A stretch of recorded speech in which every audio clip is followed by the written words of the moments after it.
Respect people. He taught us to love people, respect people, be kind to people, be humble to people. Allah gives, Allah takes. He has told us many times, he has seen people rise from up to down.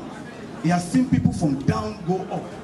Money is not from anybody, it's from God. And when God likes it, takes it from you. You know? But my last prayer I will have for everybody that's taking time to be here is this. Ọlọ́run ní jẹ́ kí a ṣiṣẹ́ ká kójọ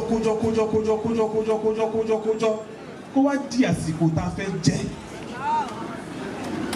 kí ẹ̀mí ikú wá gbé wa kúrò láyé àwa tá ṣiṣẹ́ wa la máa jèrè iṣẹ́ wa. You know, that's something because he worked so hard. He worked and he piled all the money, but unfortunately, when he's supposed to be going on holidays, going on retirement, he was already discussing retirement with some of my brothers and my uncles. You know, this is when he was supposed to be going on retirement, but Allah knows best. Allah knows best. So I want to use this medium on behalf of me and my brothers and sisters and the whole entire family of Chief SHITTU, because an extended family. I want to thank everybody here for coming for the 8th day funeral of our beloved father. Thank you very much, everybody. Of positive and visible impact. I've been hearing about. So we're going to continue, ladies and gentlemen, this afternoon as we invite to the microphone the brothers of our late father. But before I invite them, that is Mr.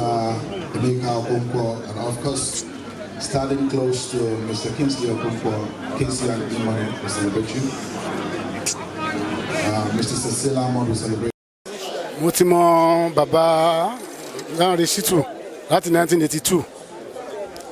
He started this business from the grassroots when the home delivery are coming to Nigeria. So I'm about to be workshop Ojo Eseyin ní Babsan Mashaun ní Mechanic Village. Tabara ti ṣe àwọn iṣẹ́ perfectly àti mechanic o àti body work and spray paint, you know, every work tán bá ṣe ńbẹ̀ wọn kì í jẹ wá lówó. Wọ́n bá ti wo gbogbo iṣẹ́ tó ní ká kó bá ṣe wọ́n dẹ̀ rí pé àwọn fún wa ní balance wa.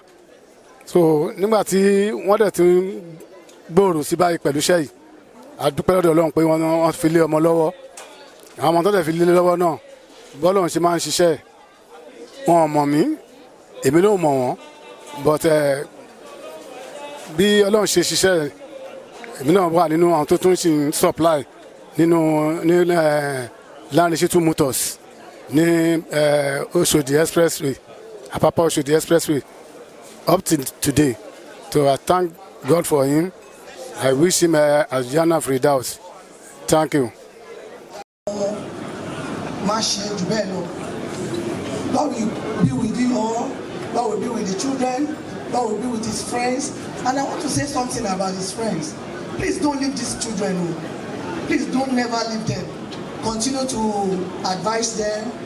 Continue to be there for them. And even don't leave the wives as well. And don't leave them.